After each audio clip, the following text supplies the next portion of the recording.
Constipation বা কোষ্ঠকাঠিন্য কিন্তু আমাদের ত্বকের সমস্যার পিছনে অনেকাংশে দায়ী হতে পারে। হ্যাঁ, শুধুমাত্র কোষ্ঠকাঠিন্য কেন, আরো অনেক সমস্যারই প্রভাব পড়তে পারে ত্বকের উপরে। কিন্তু আমার কাছে মনে হয়েছে যে এই বিষয়টা নিয়ে একদমই কথা বলা হয় না, এবং এটা খুবই কমন একটি সমস্যা। আমার মনে হয় আপনি, আমি, আমরা সবাই জীবনের কোনো না কোনো পয়েন্টে কোষ্ঠকাঠিন্যে ভুগেছি, সেটা নিয়ে সাফার করেছি, কিন্তু খুব কম ক্ষেত্রে সেটা আমরা অন্যের সাথে শেয়ার করেছি। এই ভিডিওটা একদম হুট করে করছি।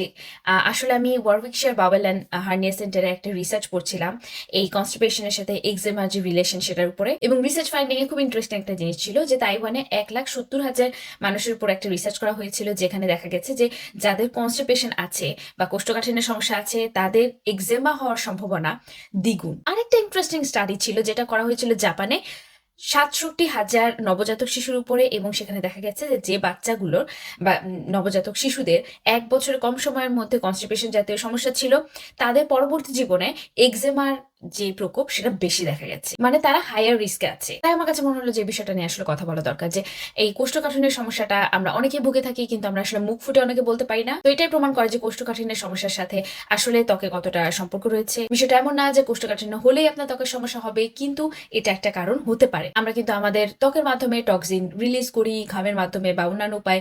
তো যখন আমাদের টক্সিন বের হওয়ার এরকম একটি পথ আসলে ব্যাহত হয়, তখন এটার প্রভাব আসলে আমাদের ত্বকের উপর এসে পড়ে, যেটা হতে পারে ব্রেকআউট, হতে পারে ডালনেস, যেহেতু আমাদের টক্সিন রিলিজ হচ্ছে না, হতে পারে ইনফ্লামেশন, যেরকমটা বললাম যে এক্সেমা, এছাড়াও পাফিনেস দেখা দিতে পারে ওয়াটার রিটেনশনের কারণে। একটা যে বিষয়টা আমার পার্সোনালি মনে হতে পারে যে অনেক বড় একটা কারণ, সেটা হচ্ছে যে এই ধরনের সমস্যা যেহেতু আমরা সাধারণত শেয়ার করি না, খুবই স্বাভাবিক, খুবই একটা ন্যাচারাল প্রসেস, তারপর আসলে আমরা সহজে শেয়ার করতে পারি না, আমরা সেটাকে চেপে রাখার চেষ্টা করি, যার ফলে আসলে আমাদের যে মেন্টাল স্ট্রেস এটার উপর একটা প্রভাব পড়ে, এবং অনেক ক্ষেত্রে দেখা যায় যে এই ধরনের কোষ্ঠকাঠিন্য অনেক দীর্ঘায়িত হয় এবং সেটা থেকে আরো বেশি কমপ্লিকেশন বাড়তে পারে। তাই আমার আপনাদের প্রতি খুবই অনুরোধ থাকবে, যদি এই ধরনের কোনো সমস্যা থেকে থাকে তাহলে অবশ্যই অবশ্যই আপনি আপনার প্রিয়জনদের সাথে শেয়ার করুন, অবশ্যই ডাক্তারের কাছে যান, প্রয়োজনে ল্যাক্সেটিভ গ্রহণ করুন ডাক্তারের পরামর্শ অনুযায়ী। এটা খুবই ন্যাচারাল একটি প্রসেস, আমি ভুগেছি, আপনি ভুগতে পারেন, আমরা সবাই জীবনের কোনো না কোনো সময় হয়তো কোষ্ঠকাঠিন্যে ভুগতে পারি। তাই এটা নিয়ে লজ্জা পাবেন না, বরং এটা থেকে কিভাবে পরিত্রাণ পাওয়া যায় বা কোন লাইফস্টাইল বা কোন কারণটি আসলে আমাদের এই কনস্টিপেশন বা কোষ্ঠকাঠিন্যের পিছনে কারণ, সেটা একটু খুঁজে বের করার চেষ্টা করি,